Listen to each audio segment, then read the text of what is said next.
வணக்கம் தமிழ் உறவுகளே.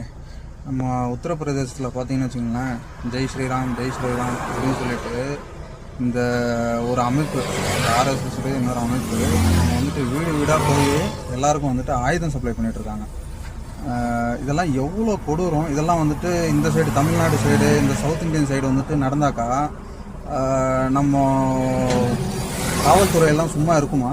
சும்மா விட்டுருவாங்களா? யாருன்னா ரோட்டில் வந்துட்டு சும்மா ஒரு சண்டை போட்டாலே வந்துட்டு தூக்கி உள்ளே வச்சு முங்கிடுறாங்க. இந்த மாதிரி ஆயுதத்தை எடுத்துகிட்டு போய் வீடு வீடாக சப்ளை பண்ணி ஜெய் ஸ்ரீராம்னு சொல்லிட்டு சுற்றிட்டு இருக்காங்க நம்ம ஊபியில், உத்தரப்பிரதேசத்தில். இந்த உத்தரப்பிரதேசத்தில் வந்துட்டு யார் ஆள்றதுன்னு பார்த்தீங்கன்னாக்கா நம்ம ஐயா யோகி அவர்கள். இதெல்லாம் அவங்களுக்கு தெரியுமா தெரியாதா? எல்லாம் பார்த்து வேணும்னே எல்லாம் அவங்களே வந்துட்டு நீங்களே போய் எல்லார் வீட்லேயும் வந்துட்டு போய் சப்ளை பண்ணுங்க, பார்த்துக்கலாம் அப்படின்னு சொல்லிட்டு சொல்கிறாங்களா? இல்லைனா வந்துட்டு எப்படி அவங்களுக்கு ஆப்போசிட்டாக இருக்கிறவங்கனாக்கா இந்த இஸ்லாமியர், அப்புறம் வந்துட்டு கிறிஸ்துவர், இவங்களெல்லாம் வந்துட்டு ஏதாச்சும் வன்முறை பண்ணுறதுக்காக வந்துட்டு இதெல்லாம் வந்துட்டு கொடுத்து நீங்கள் வந்துட்டு தயாராகுங்கன்னு சொல்லிட்டு ரெடி பண்ணுறாங்களா? எதுவுமே புரியல.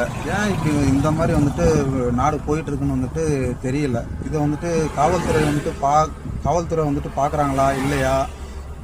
என்ன நடக்குதுன்னு ஒன்றும் புரியல.